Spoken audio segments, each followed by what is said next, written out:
Journalist Krishnamraju అరెస్టులో ట్విస్టులండి.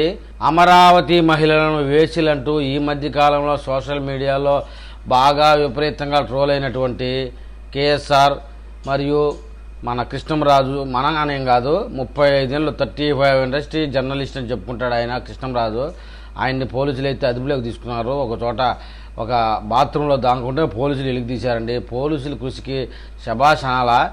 అయితే ఆ సజ్జల చెప్పమంటే చెప్పాను, కేవలం చంద్రబాబు నాయుడు తిట్టడానికి 2 లక్షల రూపాయలు నాకు జీతం ఇచ్చేవాడు అని చెప్పారంట. సరే, దాని పూర్తి సమాచారం ఇప్పుడు మనం తెలుసుకుందాం. ఈ వివాదం అంతా కూడా అమరావతి మహిళలు వేసిలంటూ హాట్ వ్యాఖ్యలు చేసినటువంటి సీనియర్ జర్నలిస్ట్ అని చెప్పుకుంటారు. అతను జనాలకి పెద్దగా తెలియదు, ఓన్లీ సాక్షిలో మాత్రమే కనపడతాడు. పెయిడ్ ఆర్టిస్ట్ అంటే ఇలాంటి వాళ్ళని అంటారు. 37 సంవత్సరాల ఇండస్ట్రీ అని గొప్పగా చెప్తాడు. కృష్ణరాజు అనబడేవాడు చేసిన వ్యాఖ్యలు అందరూ విన్నదే. దాదాపు నాకు తెలిసి ఆ వ్యాఖ్యల గురించి తెలియనివాడు లేదు. టీవీలు చూసేవాడు కానీ, ఫోన్లలో వార్తలు వినేవాళ్ళు కానీ తెలియని వాడంటూ లేడు. కేఎస్ఆర్ అనే జర్నలిస్టు సాక్షి టీవీలో లైవ్ డిబేట్ పెట్టి యాంకర్ కేఎస్ఆర్ తో పాటు ఈ కృష్ణంరాజు 37 సంవత్సరాల సీనియర్ కృష్ణంరాజు జర్నలిస్ట్ గా ప్రతిరోజు వచ్చి గంట సేపు చంద్రబాబుని తిట్టాల. ఈ డ్యూటీ అది. దానికి గాను నెలకి 2 లక్షల రూపాయలు ఇచ్చేవాళ్ళట. వీడు ఓన్లీ ఒక సాక్షిలో తప్ప వేరే దేంట్లో కనపడవాడు. ఆ కార్యక్రమంలో భాగంగా నడిచిందే అమరావతి మీద విషయం చెప్పడం. ఇప్పటికే కేఎస్ఆర్ ని అరెస్ట్ చేసి కోర్టులో ప్రవేశపెట్టి 14 రోజులు రిమాండ్ చేయడం జరిగింది. మళ్ళీ బెయిల్ ఇచ్చారంటున్నారు. దాని సమాచారం అయితే లేదు. ఇప్పుడు కృష్ణంరాజు జంప్ అయిపోయి భీమిలి బారిపోయాడట. హైదరాబాద్ లో అయితే ఈజీగా దొరికిపోతానన్న ఉద్దేశం మీద భీమిలి వెళ్ళాడని చెప్తున్నారు. కారు వేసుకుని భీమిలి వెళ్ళిపోయాడు. మొత్తానికి పోలీసులు కృషి అయింది, శభాష్ అనాలి పట్టకరావడానికి. ఎందుకంటే భీమిలిలో కోస్తని నదీ తీరంలో సేద తీరుత ఒక బాత్రూంలో కనపడ్డాడంట పోలీసు వాళ్ళకి.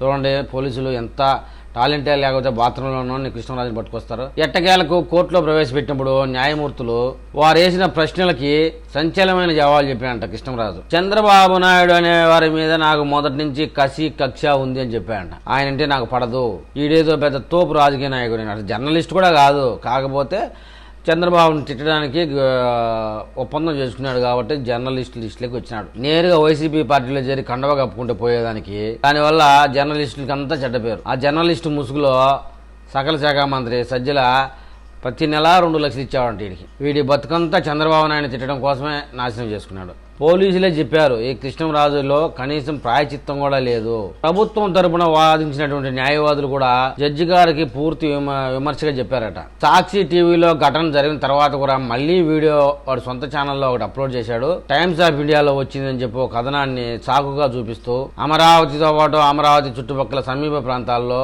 ఎక్కువ సెక్స్ వర్కర్గా ఉన్నారు, అక్కడ సంసారాలు చేసేవాళ్ళు లేరు, రైతులు కూలి పనులు చేసేవాళ్ళు లేరు, అంతా సెక్స్ మయమే అన్నట్టుగా మాట్లాడే ఎదవ. ఇప్పుడు అమరావతి చుట్టుపక్కల అంతా సెక్స్ వర్కర్స్ ఉంటే మహిళలంతా వేసలేనా? అమరావతి దేవతల రాజధానిని మన ముఖ్యమంత్రి కూటమి నాయకులు గొప్పలుగా చెప్పుకుంటా ఉంటే నువ్వు వేసీల రాజధాని అంటావా, సెక్స్ వర్కర్లు అంటావా? ఒక గ్రామంలో ఎవడన్నా పేకాట ఆడుతా ఉంటేనో జూదం ఆడుతా ఉంటేనో ఒకరిద్దరిని పోలీసులు పట్టుకుంటే గానీ ఆ గ్రామం అంతా పేకాట ఆడే గ్రామం అవుతుందా అంటూ న్యాయమూర్తి డైరెక్ట్ గా ప్రశ్న వేయడం జరిగిందట. న్యాయమూర్తి అడిగిన ప్రశ్నలకు దేనికి జవాబు చెప్పలేకపోయాడు. కోర్టులో ప్రవేశపెట్టక ముందు అయితే పోలీస్ స్టేషన్ లో కూడా విచారించడం అయితే జరిగిందట. స్పష్టంగా చెప్పడం అయితే జరిగింది, నన్ను సాక్షి ఛానల్ తప్ప ఏ ఛానల్లో పిలుచదు, నిన్ను డిబేట్ కి పిలిచిన నువ్వేం పెద్ద తోపు అని కూడా అడిగారట. 37 సంవత్సరాల జర్నలిస్ట్ గా నీ ప్రతాపం ఎక్కడ కనపడలేదని కూడా అడిగారట. ఇటీవల కాలంలో ఏదో వంపుగా సొంపుగా తిడతానలే చంద్రబాబు నాయుడు అని చెప్పి సాక్షి ఛానల్లో డిబేట్కి తీసుకుంటున్నారు. ఈ మధ్య కాలంలోనే సాక్షి ఛానల్ ద్వారా ప్రాచుర్యం పొందినటువంటి ఎదవ వేసీలంటూ అమరావతి రాజధాని మహిళల మీద ప్రచారం చేస్తూ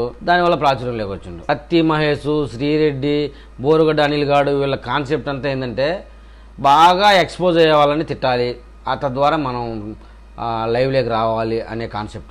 ఈ దెబ్బతో వీడి బస్టాండ్ అయిపోయింది.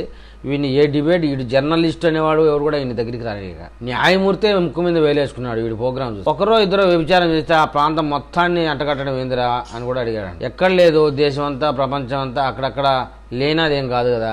HIV AIDS కి 150 సంస్థలు అమరావతిలో పనిచేస్తానని చెప్తున్నాడు ఎదవ. వీడికి ఏమైనా ఎయిడ్స్ ఉందో ఏం తెలియదు. రేపు ప్రోగ్రాం పెడతారనగా ఈ రోజే టైమ్స్ ఆఫ్ ఇండియాలో వాడికి 100-200 ఇచ్చి రాపీయటం, వీళ్ళకి నచ్చినట్టుగా ఆర్టికల్, మరుసటి రోజు దాని మీద చర్చ పెట్టడం. ఈ విషయం కనుక పెద్ద కుట్ర ఉంది. కృష్ణరాజుని కస్టడీలోకి తీసుకుని విచారిస్తే గనక అటు కేఎస్ఆర్ ని కూడా కస్టడీలోకి తీసుకుని ఇద్దరిని ఒకేసారి పెట్టి విచారణ చేస్తే గనక వాళ్ళిద్దరు ఒకేసారి చెప్పే జవాబుల్ని కోడీకరించి అసలు విషయం బయటకు వస్తుంది. ఈ ఏళ్లకి స్క్రిప్ట్ పంపించింది ఎవడు? అమరావతి మీద కుట్రలు బంటానే ఉన్నారు. ఈ యొక్క కుట్రలను ఛేదించకపోతే రాబోయే రోజుల్లో ఇలాంటి గుంటనక్కలు మరిన్ని కుట్రలు బండి అమరావతి మీద విషయం కక్కుతానే ఉంటారు.